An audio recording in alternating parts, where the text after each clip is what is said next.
오늘 우리와 함께 기뻐하시는 하나님이라는 제목으로 함께 말씀의 은혜를 나누겠습니다.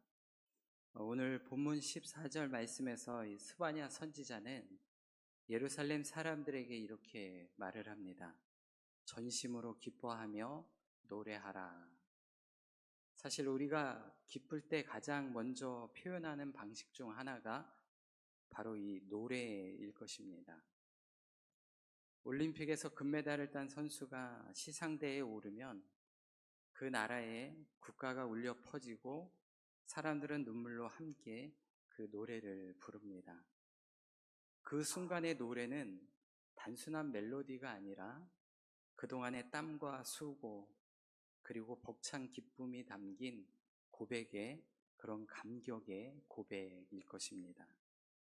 그런데 스바냐 선지자가 말하는 이 노래는 그저 기분이 좋을 때 흥얼거리는 그런 가벼운 노래를 말하는 것은 아닙니다.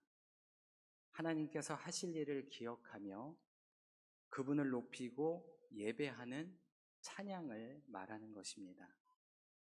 그러나 문제는 당시 이 예루살렘의 현실이 전혀 그런 노래를 부를 수 있는 상황이 아니었었다는 것이죠. 앞으로 닥칠 심판과 멸망의 두려움 속에서 백성들의 입술에는 기쁨의 노래가 아니라 탄식과 한숨이 나올 수밖에 없는 그런 상황이었습니다. 그래서 스바냐서 이 처음 시작하는 1장 2절 말씀을 보면 하나님께서 이스라엘 백성들에게 이렇게 말을 합니다. 내가 땅 위의 모든 것을 진멸하리라. 너희를 심판하시겠다. 이런 멸망의 경고를 선포하고 계십니다. 더군다나 이들 앞에는 당시 강한 나라였던 바벨론이 이스라엘을 침공하려고 준비하고 있었습니다. 나라가 언제 무너질지, 언제 포로로 끌려가서 죽게 될지, 그런 두려움 속에 백성들은 손에 힘이 다 빠져 아무것도 할 수 없는 무기력한 상태에 빠져 있었습니다. 사실 우리도 살다 보면 그럴 때가 있습니다. 노래는커녕 한숨밖에 나오지 않을 때가 참 많이 있죠. 병으로 오랜 시간 투병하는 환자처럼 앞이 보이지 않고 의사의 말 한마디에 마음이 무너져 내릴 때를 말하는 것입니다. 그런데 그런 상황 속에서도 하나님을 바라보며 여호와는 나의 목자시니 내게 부족함이 없으리로다 라고 찬송을 부르는 사람을 보면 그것은 단순한 노래가 아니라 그 사람의 믿음의 고백이고 하나님께서 주시는 힘이라는 걸 우리는 알 수가 있습니다. 바로 그런 현실 속에서 스바냐는 뜻밖의 메시지를 전하는 것입니다. 16절 말씀에 두려워하지 말라, 내 손을 늘어뜨리지 말라, 오히려 전심으로 기뻐하라, 노래하라 라고 말하고 있습니다. 여기서 이 손을 늘어뜨린다 라는 말은 힘이 다 빠져서 아무것도 할 수 없는 상태를 말합니다. 즉 앞이 보이지 않고 마음의 낙심에서 축 처져 있는 상태를 말하는 것이죠. 이들의 현실만 보면 슬픈 노래를 불러야 하는 것이 맞습니다. 한숨 섞인 노래밖에 부를 수 없는 상태입니다. 그러나 스바냐는 그 반대로 기뻐하고 노래하라 라고 외치고 있는 것이죠.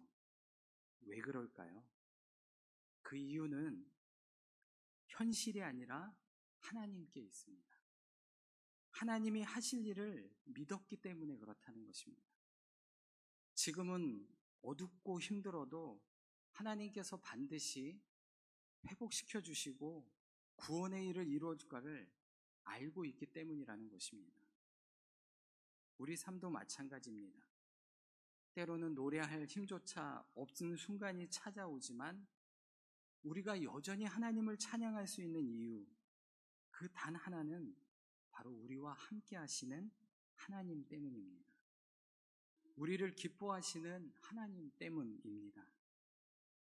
그래서 오늘 말씀을 통해 절망 가운데서도 기뻐할 수 있는 이유가 무엇인지, 하나님은 어떤 분이시기에 우리를 이렇게 노래하게 만들어 주시는지 한번 살펴보려고 합니다.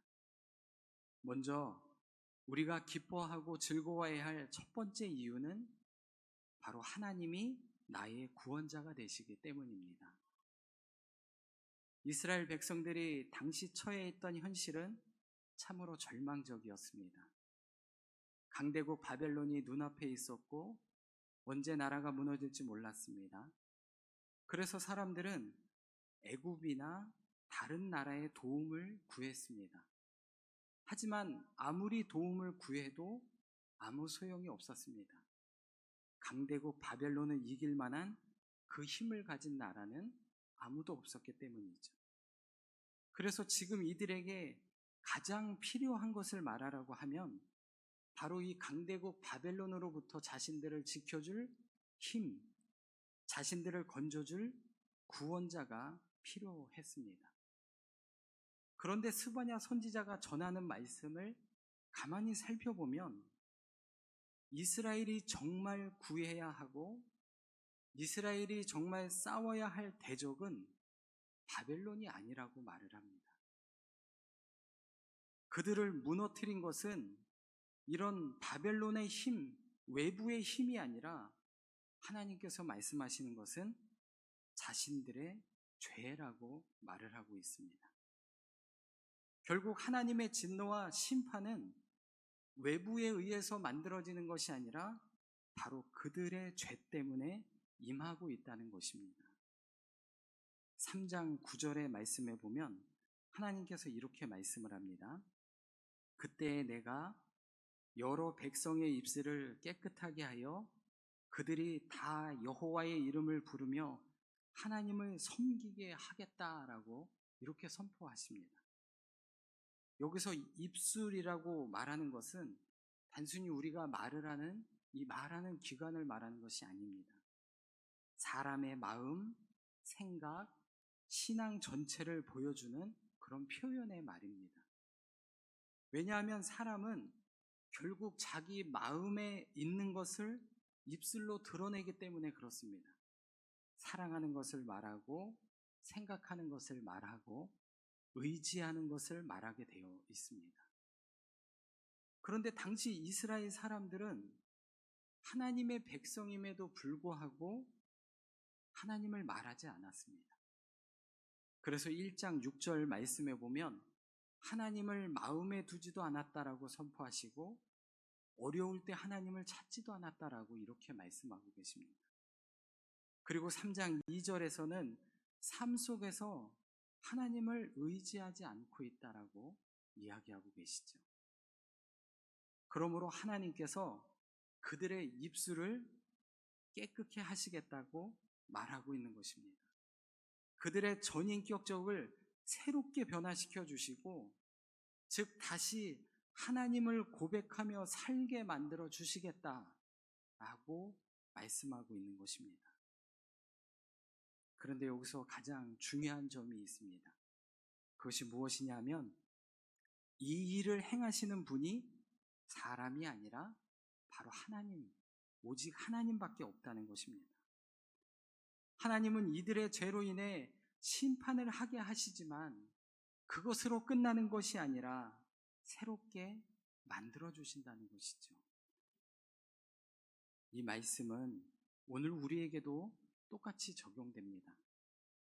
우리가 신앙생활을 하지만 때로는 환난을 겪고 고난을 겪습니다. 어떨 때는 그것이 우리의 죄로 인한 결과로 얻어질 때도 참 많이 있습니다. 그렇다고 해서 하나님께서 우리를 내버려 두실까요? 너의 죄니까 너의 문제야, 이렇게 두실까요? 그렇지 않다는 것입니다. 오히려 하나님은 그 가운데서도 그 과정을 통해 우리를 새롭게 하시고 다시 일으켜 세워주시는 것입니다.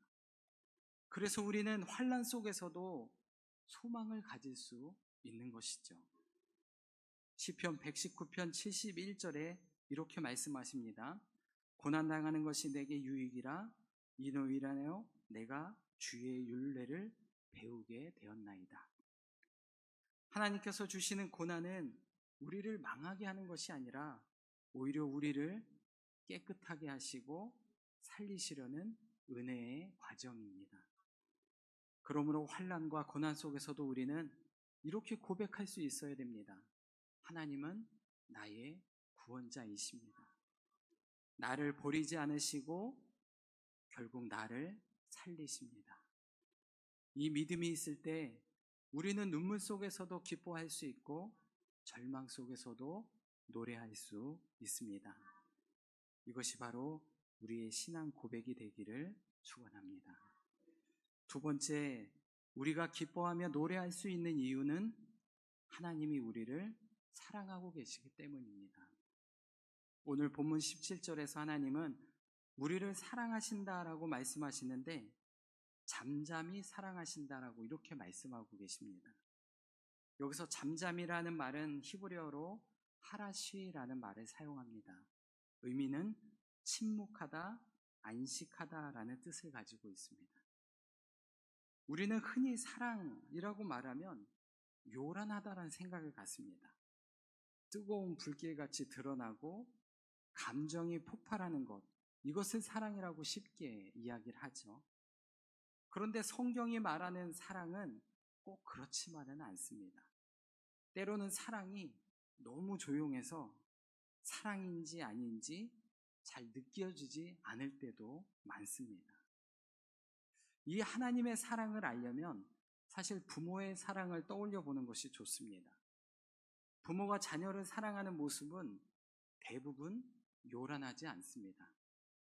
밥을 차려주고 빨래를 해주고 학비를 내주고 묵묵히 뒷바라지를 해주죠. 아이들은 그게 너무 당연한 사랑처럼 느낄지 모르지만 하지만 사실 그 평범하고 잠잠한 사랑 때문에 자녀들은 살아가는 것입니다. 하나님도 그렇다는 것입니다. 십자가에서 보여주신 사랑은 정말 뜨겁고 강렬한 사랑이었지만 하지만 우리의 일상 속에서 경험하는 하나님의 사랑은 대부분 잠잠한 사랑이라는 것이죠. 오늘도 우리가 호흡할 수 있는 것, 밥을 먹고 살아갈 수 있는 것, 원수의 손에서 우리를 지켜주시는 것, 영생의 길로 조금씩 이끌어 가시는 것, 사실 다 잠잠히 흘러오는 하나님의 사랑 때문인 것입니다. 그런데 문제는 우리가 너무 조용해서 잘 못 느낀다는 것입니다. 그래서 마치 하나님이 없는 것처럼 착각하기도 하죠. 하지만 잠잠한 사랑이 오히려 더 깊고 확실할 때가 있습니다. 우리 가정에서 그런 경험을 할 수 있습니다. 예전에 한 설문조사를 보니까 이 아내들이 남편에게 어떤 말을 들을 때 위로가 되냐라는 이런 질문을 했습니다. 가장 많은 답이 걱정하지 마, 내가 있잖아 라는 말이라고 합니다. 어떠한 요란한 말이 아니라 조용하지만 확실한 그 한마디가 큰 힘이 된다는 것입니다. 하나님은 오늘도 우리에게 이렇게 말씀해 주십니다. 이사야 41장 10절을 두려워하지 말라, 내가 너와 함께함이라. 놀라지 말라, 나는 내 하나님이 됨이라. 내가 너를 굳세게 하리라. 참으로 너를 도와주리라. 참으로 나의 의로운 손으로 너를 붙들리라.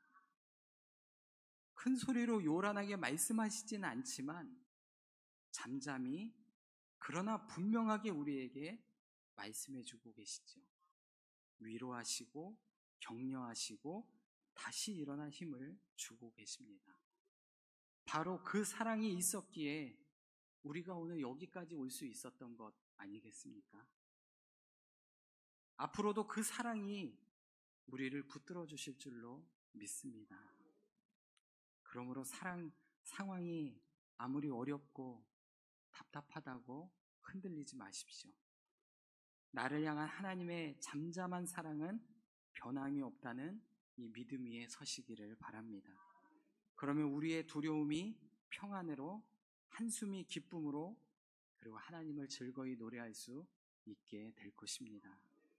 마지막으로 우리가 기뻐하며 노래할 수 있는 이유는 하나님은 우리 존재 자체로 기뻐하시기 때문입니다. 스바냐서 3장 17절 하반절에 이렇게 말씀합니다. 그는 너로 말미암아 즐거이 부르시며 기뻐하시리라. 이 단순한 표현은 그냥 이렇게 쉽게 넘어가기보다 좀 깊이 있게 보면 하나님의 깊은 마음이 얼마나 담겨 있는지 알 수가 있습니다. 하나님은 우리가 대단한 일을 해서 기뻐하시지 않습니다. 그저 우리가 하나님의 자녀로 존재한다는 그 사실 자체에 기뻐하고 있다는 것을 말하고 있는 것입니다. 이 진리를 이사야 62장 4절과 5절에서 강하게 우리에게 말씀해 주십니다. 뭐라고 말씀하시냐면 너는 다시 버림받은 자라 부르지 아니하며 너는 나의 기쁨이라 불리리니 신랑이 신부를 기뻐함 같이 내 하나님이 너를 기뻐하시리라라고 이렇게 말을 합니다. 이 말씀은 이스라엘이 바벨론에서 포로 생활을 마치고 돌아온 이후에 말씀해 주신 것입니다. 이스라엘은 자신들의 죄 때문에 하나님 앞에 버림받고 하나님을 떠났다고 이렇게 생각을 했습니다. 그런데 하나님은 그들을 용서하시고 다시 회복시켜 주시면서 회복만을 말씀하시는 것이 아니라 그들에게 이렇게 말씀하신 것입니다. 너는 나의 기쁨이다. 즉 하나님은 그들의 존재 자체를 기뻐하시고 함께 즐거이 부르며 노래하신다라고 말씀하고 있는 것입니다. 이처럼 하나님은 우리를 향해 이렇게 말씀하고 계십니다. 너는 내 기쁨이야. 비록 우리가 때로는 너무 힘들어 찬양할 수 없을 그런 상황에 있다 할지라도 하나님을 찾을 힘조차 잃어버릴 때가 있더라도 그 순간에도 하나님은 우리 존재 자체를 기뻐하시며 우리의 삶 전체를 기쁨의 이유로 삼는다는 것입니다. 마치 부모가 아이에게 뭘 잘해줘서가 아니라 그저 살아 숨쉬고 있는 사실만으로 기뻐하듯이 하나님은 우리가 힘겹게 살아가는 그 모습조차도 즐거워하시고 기뻐하신다는 것입니다. 그러므로 우리는 확신할 수 있어야 됩니다. 내가 지쳐 쓰러져 있어도 하나님은 여전히 나를 보시며 기뻐하신다는 것, 내가 아무것도 못해도 하나님은 나를 향해 즐거이 부르고 노래하신다는 것, 이것을 확신하시기 바랍니다. 이 은혜를 붙잡을 때 우리는 다시 힘을 얻고 우리도 하나님을 향해 기쁨으로 노래할 수 있을 것입니다. 말씀을 맺겠습니다. 스바냐 선지자는 절망적인 상황 속에서 기뻐하고 노래하라라고 외쳤습니다. 그 이유는 분명했습니다. 첫째, 하나님은 우리의 구원자이기 때문입니다. 둘째, 하나님은 잠잠히 우리를 사랑하고 계시기 때문입니다. 셋째, 하나님은 우리 존재 자체를 기뻐하시며 즐거워하시기 때문입니다. 그러므로 어려운 현실 앞에 손을 늘어뜨리지 마십시오. 구원자 되시는 하나님, 잠잠히 사랑하시는 하나님, 우리 존재 자체를 기뻐하시는 하나님을 바라보시기 바랍니다. 그럴 때 우리 삶이 기쁨의 노래가 넘칠 줄 믿습니다. 기도하겠습니다. 사랑과 은혜가 풍성하신 하나님, 때로는 삶의 무게에 눌려 우리의 손을 늘어뜨릴 때가 참으로 많이 있습니다. 그럼에도 주님은 우리의 구원자가 되시고 우리를 잠잠히 사랑하시며 함께 노래하는 분이심을 믿음으로 고백합니다. 환난과 시련 속에서도 손을 늘어뜨리지 않고 두려워하지 않고 더 하나님을 의지하며 기도하게 하여 주옵소서. 주님과 함께 기뻐하며 찬양하게 하여 주옵소서. 주님께서 기뻐하시는 자녀로 살아가게 하여 주옵소서. 그래서 늘 우리의 삶이 비록 어려울지라도 기쁨의 찬양이 넘치게 하여 주옵소서. 우리의 위로와 소망 되시는 예수 그리스도의 이름으로 기도드리옵나이다. 아멘.